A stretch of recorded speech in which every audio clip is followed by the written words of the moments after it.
All right, so my name is Arnelius.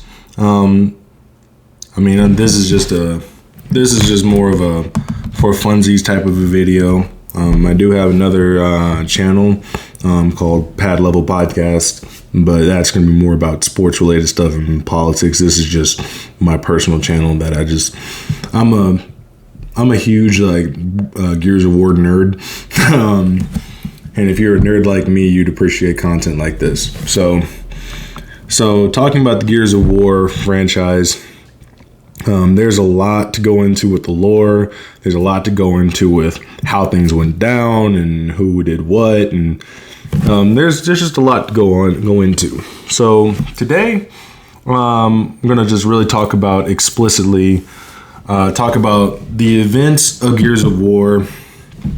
Based on the Karen Travick's books, based on the lore that's already out there, we're going to talk about the events of Gears of War, kind of from like Aspho Fields up to the end of Gears 1. All right, and there's a couple books about these things. The books by Karen Traviss and the comics. There's a lot going on. The Rise of Rom is really kind of a separate topic altogether. Not because it's just so dense and so deep, but the material concerns that were going on with the Locust are worth really going into on their own, and I'd rather do a separate video on that one. So let's just talk about kind of like a timeline piece, talk about the Pendulum War. So we'll start with the Pendulum War. Basically, humanity at this point, you had what was basically a bunch of governments that were kingdoms, right? And they were ruled by royalty and shit like that.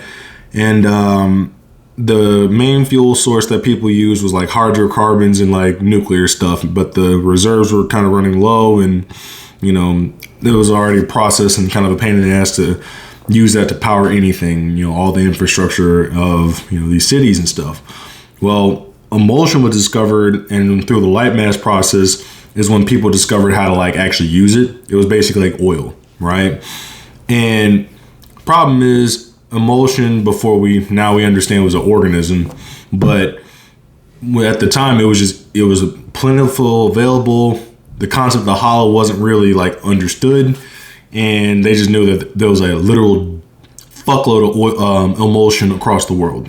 Okay, but the way borders were drawn, basically there were nations that had an ass load of emulsion, and there were nations that had like next to nothing. So what would end up happening is if you were trying to power your vehicles and transport and logistics, you needed emulsion. You needed lots of it, and you needed to have access to it. If you didn't have that access, your nation and your nation were screwed, and you were having to pay out the ass to the people that had oil. And the COG was started, the Coalition of Order Governments was started from like oil, like emulsion rich nations mostly, and UIR were like people that didn't want to fall into the COG rule.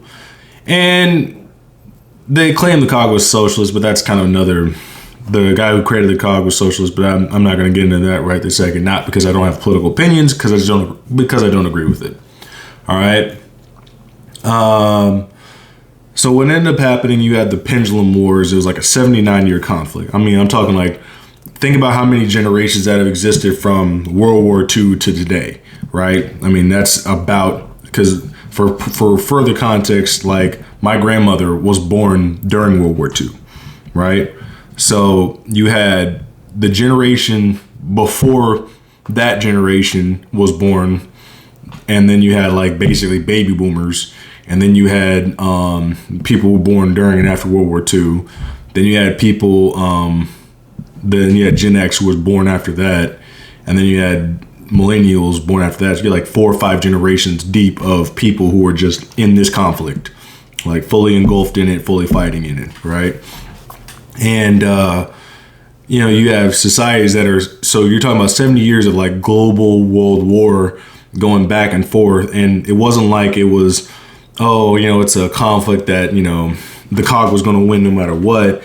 It was legitimately a pendulum. Things were going back and forth. I mean, the UIR alone even though the Republic of Grozny wasn't exactly the biggest army, but they did some shit and they won some shit and they had the means to like kind of survive and be on their own. But what the end goals were kind of where things fell apart, right? So you had all this infrastructure and all of humanity was going back and third and fourth and fifth over the access to emulsion. And that eventually ended when the Hammer of Dawn the Hammer of Dawn technology that was being developed by the UIR got stolen. It was stolen by special forces, COG special forces under the lead of Major Hoffman at this time, who was the hero of Anvil Gate. And that's pretty damn big deal, because then this is where a lot of the main characters in Gears of War get introduced. Carlos Santiago, Dom's older brother, was actually Marcus's best friend. Marcus is like legit, like they were basically brothers. And it's not that Dom and Marcus didn't become close, but Carlos and Marcus had a slightly different relationship, right? And that was Dom's older brother. So they're all like pretty much the same age, like a couple years apart. Anya and Marcus got together after this battle. That's when they really started fucking around and dating each other and shit. And Helena Stroud was Anya's mom, was a major, right? So when Aspho Fields goes down, that's when pretty much the war is about to come to an end. All right, big deal. They get the highest honor possible medal that you can receive. Was the Embry Star from the COG. So that's that kind of sets the foundation for like the society, how these people were. These societies were already geared to fight. They were already geared for war, and the war didn't end right after that. Just because the peace accords were signed, and the ultimate leader of the UIR ended up being the sub commander of the Grozny Navy, because the Grozny had a pretty big ass navy, or at least a navy that was worth, some shit. He actually was the one who seceded, and Major Paddock had led a rebellion that almost won, where they tried to steal some Hammer Dawn technology used against the COG, because, we're never going to surrender, yada, yada, yada. The old leader said, don't surrender, blah, blah, blah, on his deathbed, whatever. All right. That ain't what happened. Paddock lost, got hit with a light mass bomb, get fucked. Like, that's how it went down. So it was only a couple weeks of peace, like legitimate peace in the world, but even Grozny was low-key in a civil war up to E-Day. All right. So to really put in context, the global population was somewhere around, like, if I had to ballpark it, I haven't seen any real exact numbers and figures. I just know like a quarter of the population of the world got eliminated on E-Day. All right. And if we're really going to like ballpark some numbers, you're talking about at least 3-4 billion. Okay. 3-4 billion humans on this planet. Okay. That's a lot of damn people. But I also know that's scaled down because there's not nearly as many ranks in the COG army in any other form of military as there is in the United States military, right? Like a major was like a major in the normal military is like a 04, all right? But in this military, like, they have a lot of fucking power because there's only so many of them, like really a small handful. Like the Colonel Hoffman ended up being charged of the entire army. That's like a 5-star general job, and he's a 06. You know what I mean? Which tells you how few generals and shit that there really were.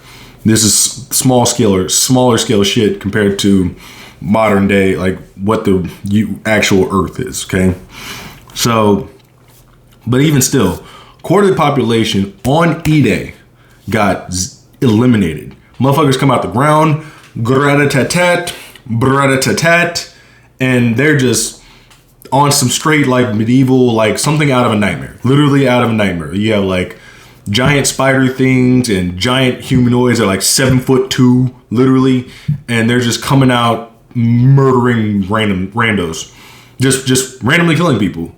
And it was one of the most absurd, violent, carnage like things ever. Like there was not a single everybody, literally everybody was like lost people on E-Day. You know, whole families like died on E-Day. Like, it was insane. All right. So right after E-Day, or like a year after E-Day, Chairman Dalio bowed out and stepped down from chairman, and then just fucking disappeared right on over to Azura. Now, Azura was created during the Pendulum War, so was a New Hope facility. Again, no matter how fucked up the enemies of the COG are, no matter how fucked up that the UIR, they talk about how bad the Grozny's were, no matter how fucked up we talk about how bad the Stranded was, and the Stranded was pretty bad, no matter how fucked up we talk about how bad the Locust was, or the Lambent, the New Hope facility, that the sires that created the Locust were created by the COG. The COG started it. It is the COG's fault. That's it. I don't give a fuck what you say. This shit started because of the COG. Okay?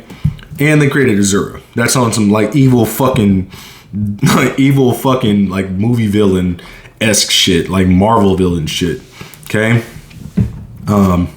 Yeah, real shit. That's what happened.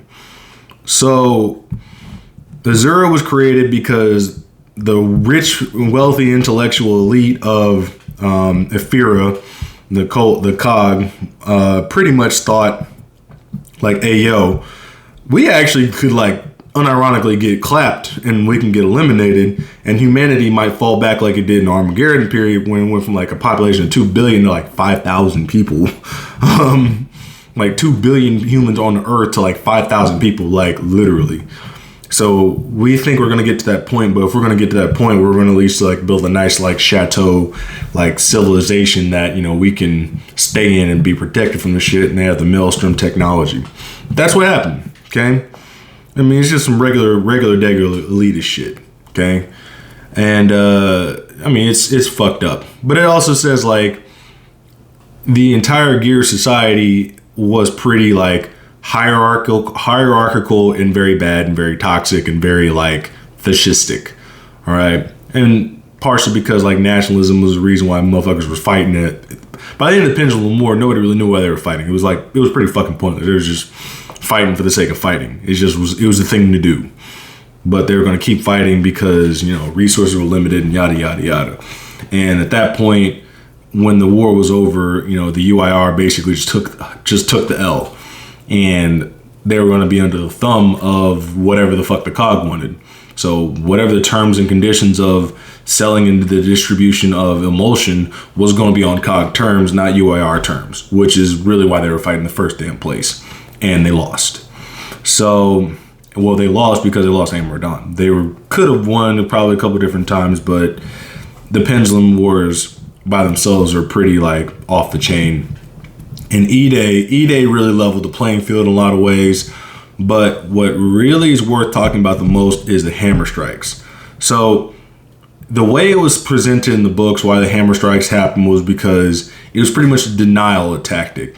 Like, we don't want to give the grubs access to our shit, so we're going to go ahead and just fucking mow down our own cities using the Hammer of Dawn, right? That was the theory behind it, and that's what they did. But in reality, it played out much more fucked up. So, but in reality, I personally am not convinced that was why they did it. I think that the reason why Chairman Prescott really wanted to do the Hammer of Dawn strikes was because only a quarter of the human population was gone. So it was more than 2 billion. The reason that, and that's just because, you know, humanity rebuilt itself pretty much, right? After the Age of Armageddon and shit. And humanity rebuilt itself and repopulated the earth. So I had to guess it's at least double 2 billion. So 4 billion, 5 billion, somewhere less than the earth today, which is like 7 or 8. So, so with less than double, so like a quarter of that population was gone. So you're down to like 3 billion, but that's still 3 billion mouths that like need to be fed in all these different cities across the globe. And even though the COG was like the global hegemon, who was responsible for primarily fighting the grubs? It was going to be the COG. Who was going to be responsible for getting the resources to civilians and shit and getting these people shelter? It was going to be the COG. Who was the chairman of the fucking COG? Prescott. Because Dalio's punk ass stepped down. And he didn't want all that responsibility. And what I think probably the calculus was, either I'm going to have to kill my own people or something else has got to give. But that's what I think the actual calculus was. I don't think it was very well spelled out in the books, but that's just my personal opinion. That's the most plausible explanation for why they did the Hammer of Dawn strikes, was because they didn't want to fucking feed people. I mean, and you ain't got to feed no damn body when they're all dead, and then you got Azura in your back pocket.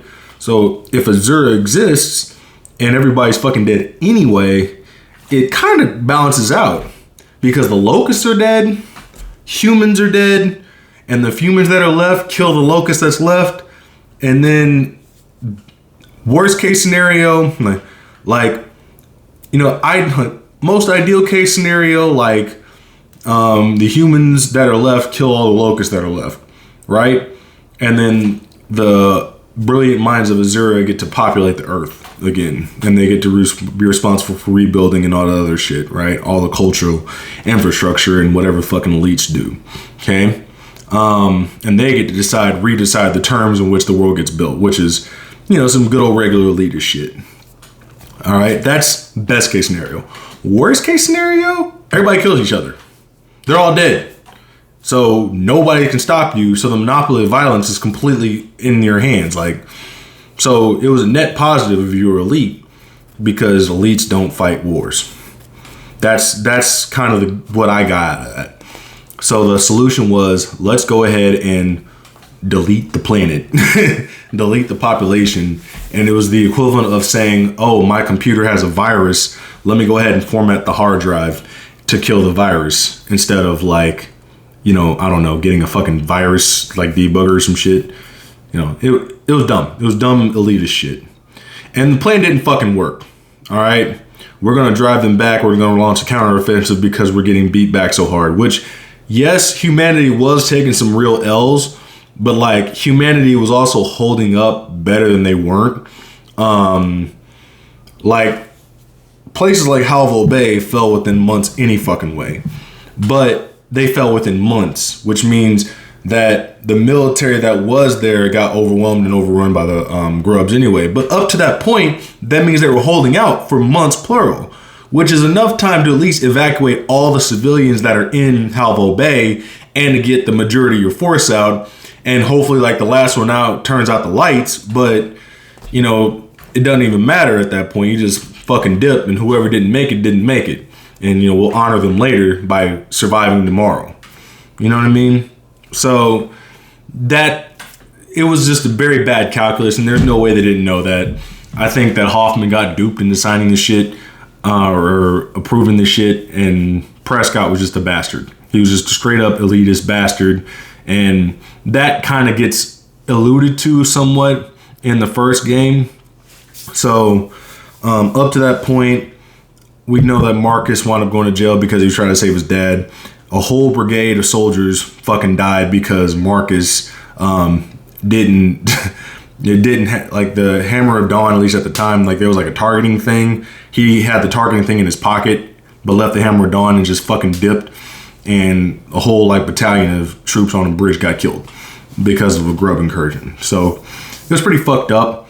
He wound up going to jail, didn't save his dad. Turns out his dad actually got caught. His dad actually got saved by the Onyx Guard because his dad's science lab partner found out that he knew about E-Day before anything else, and then he confessed kind of everything, and then his partner confessed to Prescott, who was like, holy shit, well, now he's an asset, so we need to actually pull him out strategically. And things worked out for Prescott this time. Didn't work out for Mira, and that's just unfortunate, but it is what happened. So Marcus goes to jail, and what's fucking wild is that Marcus was in jail, and I want to say he was in jail for 10 years at this point. Maybe it was a little bit less time, but he was in jail for a good few years after E-Day. And he got let out like about 14, 15 after E-Day. All right.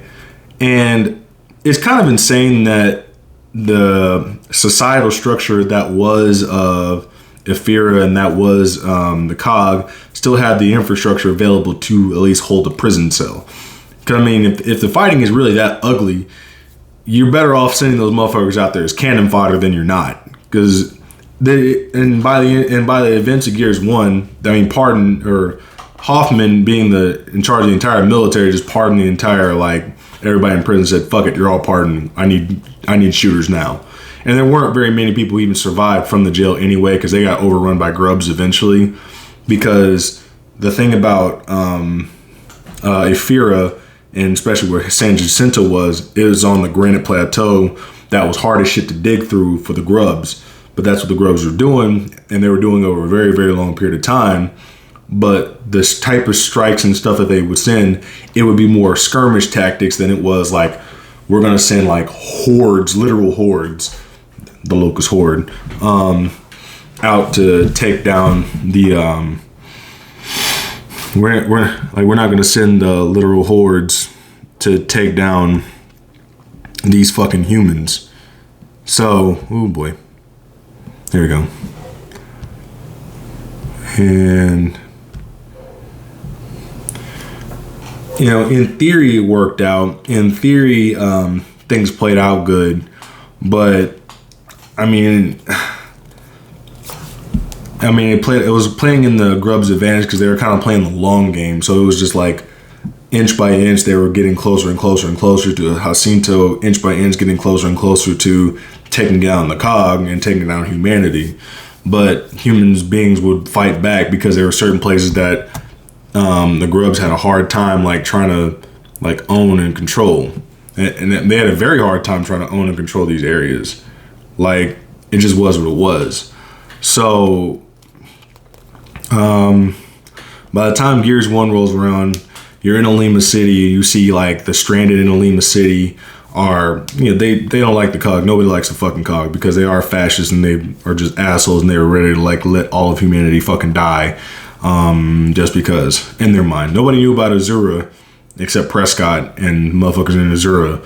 But I mean, if you're a stranded person who was like trying to leave your city when the hammer strikes fell and the hammer strikes literally just fucking wiped out the whole city, or if you ended up going to Jacinto and trying to make there for refuge, and then they're either trying to conscript you to serve in the army, and it's like, why would I serve in this army when I can't even get like adequate resources and shit for my fucking family and shit? I mean, this is what people were dealing with, you know? So they didn't fucking trust the government. They didn't trust the COG, none of that shit. The fucking soldiers of the COG didn't trust the COG. They didn't trust high command because they thought the motherfuckers was going to sell them out too. And they had a lot of reason to kind of feel that way because of how mission set shit went down. So a perfect example of like literally what the oppie behavior of COG high command, a perfect example of this shit was Lieutenant Wong Kim, who was the officer of Delta Squad originally, got killed by Rom. Like, dude was super motivated, Mr. by the book, yada yada yada, like upholding these goofy ass fucking rules. Like, nigga, for what? Like, what are you doing? And that's what he was. That's what he did.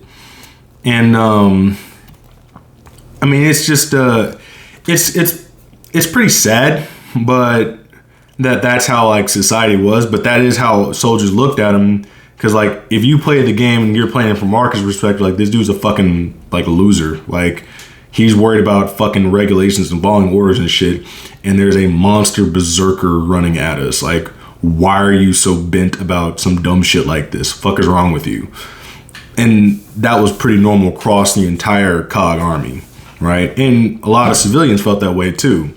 But the civilians, I mean, the ones who lived in Alima City, although it was a very dangerous place because the skies were blacked out and krill was every goddamn where, tactically from the Grub's perspective, it made sense to just use krill because it was hard to like dig around. I mean, because it was still on the Ephyran Plateau, so it's kind of hard to dig around it and really send like brumaks and like whole like regiments full of locusts.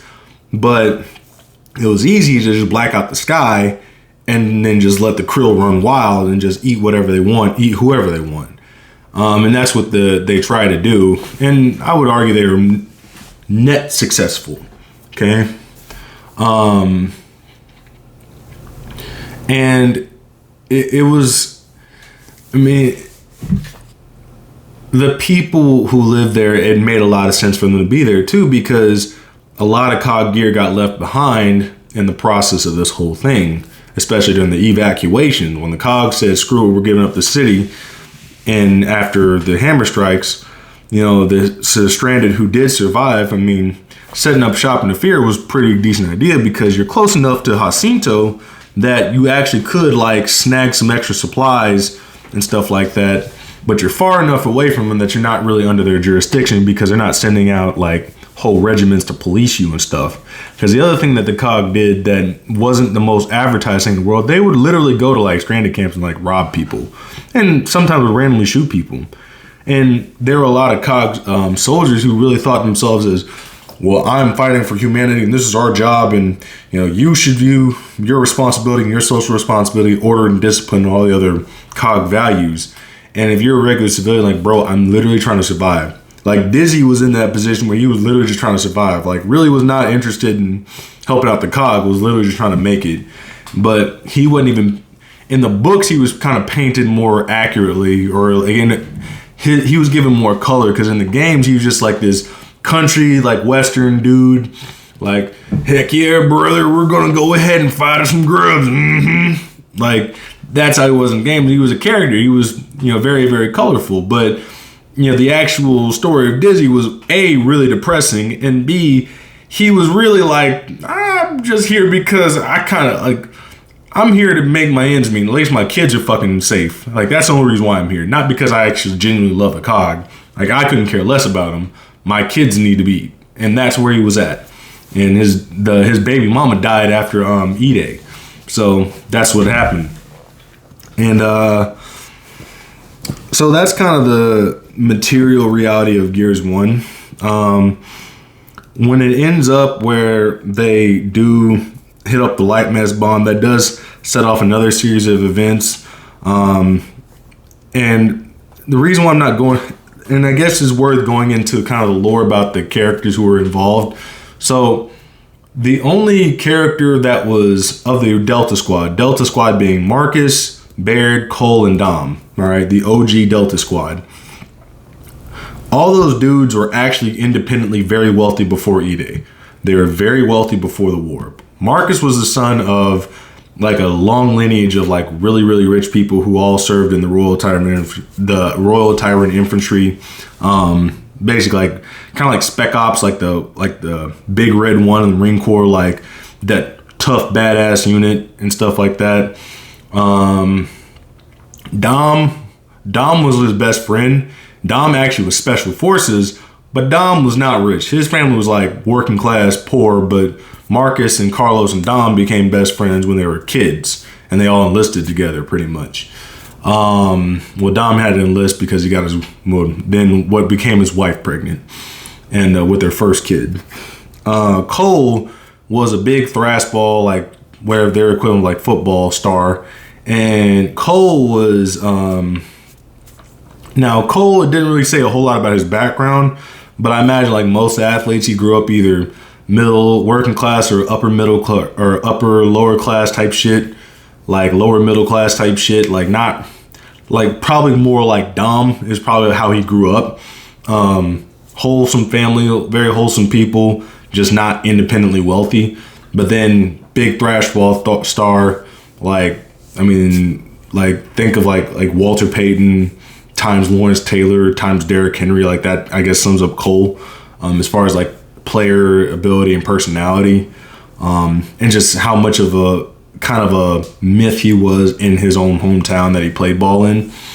And I mean, he was just that dude. He was just a very special athlete.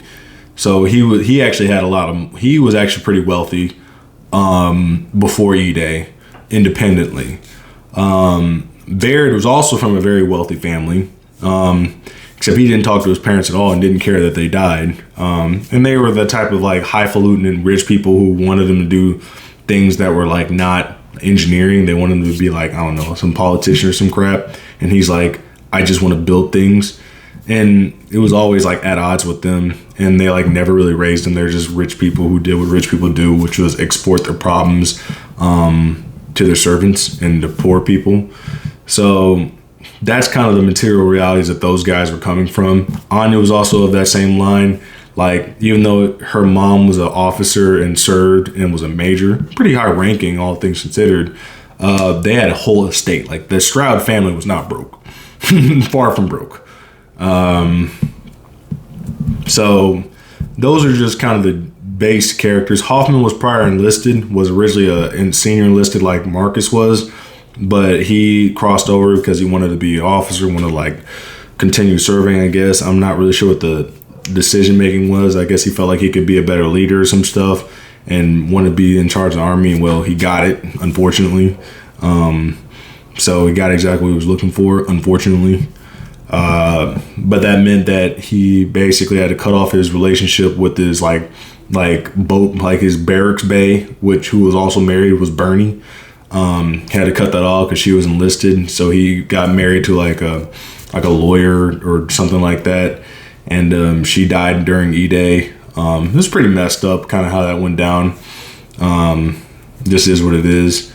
He married for status, which is just a normal thing in fear in society. So, you know, it is what it is. And yeah, I guess that's the biggest things about the material realities of the situation up to Gears 1.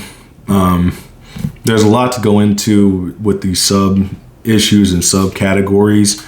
And as much as there is to go into with all these subgroups, we'll get into those later.